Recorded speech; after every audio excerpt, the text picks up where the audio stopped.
Selamat pagi, Bapak Ibu, saudara-saudari yang dikasihi Tuhan. Mejuah-juah, salam damai sejahtera bagi kita sekalian.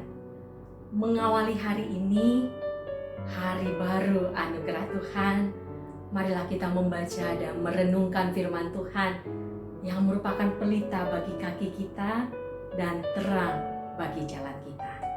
Sebelum kita membaca dan merenungkan firman Tuhan, mari terlebih dahulu kita berdoa. Terima kasih Tuhan untuk perlindungan Tuhan dalam tidur kami.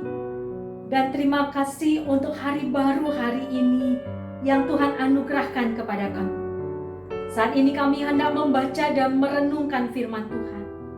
Tolonglah kami Tuhan, agar firman-Mu yang kami renungkan menjadi pelita bagi kaki kami dan terang bagi jalan kami dalam kami menjalani hari ini. Terima kasih Tuhan. Dalam nama Yesus kami berdoa. Amin. Firman Tuhan pagi ini diambil dari kitab Yeremia. Yeremia pasal 26 ayat 20 sampai 24. Kami bacakan bagi kita sekalian, begini firman Tuhan. Yeremia 26 ayat 20 sampai 24. Ada juga seorang lain yang bernubuat demi nama Tuhan, yaitu Uria bin Semaya dari Kiryat Yearim. Dia bernubuat tentang kota dan negeri ini tepat seperti yang dikatakan Yeremia.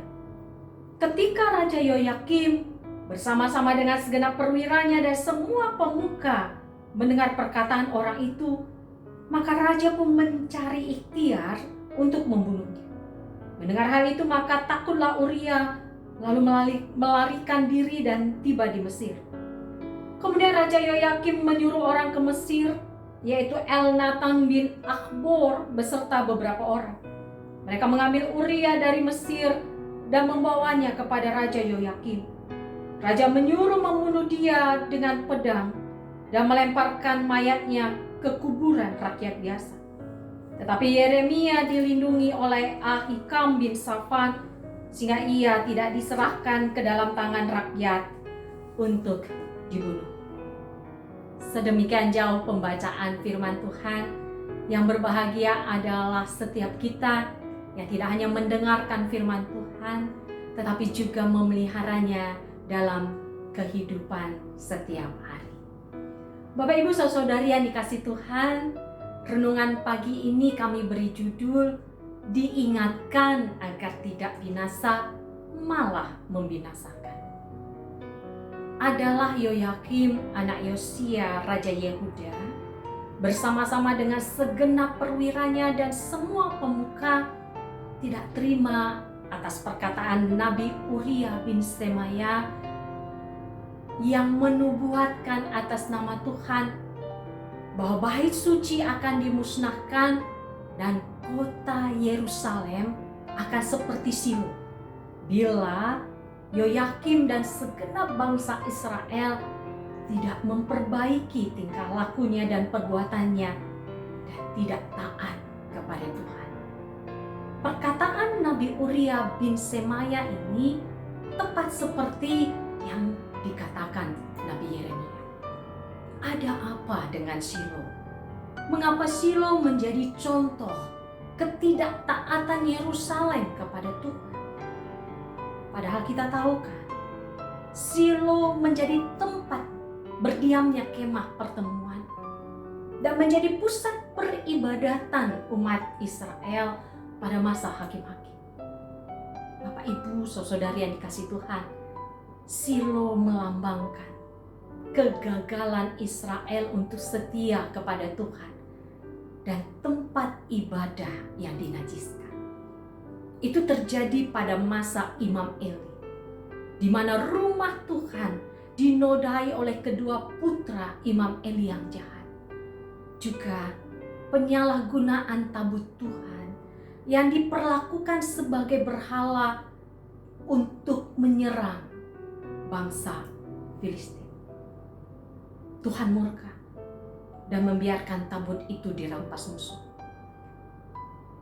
Akibatnya pasukan Israel dikalahkan dan kedua putra Eli mati. Yerusalem akan seperti Silo bila Yoyakim dan segenap bangsa Israel tidak memperbaiki tingkah lakunya dan perbuatannya dan tidak taat kepada Tuhan. Itu yang dikatakan oleh Nabi Uria bin Semaya. Tepat seperti yang dikatakan Nabi Yeremia.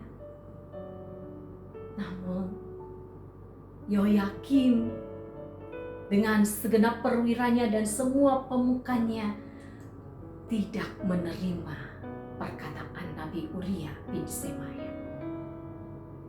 Bahkan karena tidak terima akan perkataan Nabi Uria bin Semaya, Raja Yoyakim menyuruh membunuh Nabi Uria. Tetapi Nabi Yeremia selamat karena dilindungi oleh Ahikam bin Safan, seorang pejabat pada zaman Raja Yosia, ayah Yoyakim. Bapak Ibu Saudari yang dikasihi Tuhan, syukur kepada Tuhan. Pagi ini firman Tuhan mengingatkan kita agar kita belajar setia dan berlaku seperti yang dikehendaki Tuhan. Mari kita buka hati kita untuk senantiasa dituntun oleh Roh Kudus. Dan bila kita berbuat salah, mari dengan sungguh-sungguh kita minta pengampunan pada Tuhan. Biarlah setiap hal, setiap peristiwa, setiap kejadian yang kita alami hari ini, kita jadikan itu batu pijakan. Jangan jadikan itu batu sandungan, sehingga kita semakin dekat kepada Tuhan. Dengan kita semakin dekat kepada Tuhan, kiranya kita semakin mengerti dan paham akan kehendak Tuhan. Sehingga ketika kita ditegur dan diingatkan, kita mau mendengarkan dan mengintrospeksi diri. Dan ketika kita menegur dan mengingatkan, kita lakukan dengan kerendahan hati dan penuh kasih. Dengan demikian, peringatan atau teguran yang kita terima akan memberikan kebaikan bagi kita, bukan menjadi kemarahan yang merusak, bahkan menghancurkan. Tuhan Yesus memberkati dan menyertai. Amin. Mari kita berdoa. Terima kasih Tuhan untuk firman-Mu yang telah kami terima. Tolong kami agar apapun yang kami lakukan sepanjang hari ini, baik melalui pikiran, perkataan maupun perbuatan, dengan pertolongan Roh Kudus, kami lakukan seturut kehendak Tuhan. Terima kasih Tuhan. Dalam nama Yesus kami berdoa. Amin. Tuhan Yesus memberkati kita dan kita menjadi saluran berkat Tuhan. Terpuji nama Tuhan.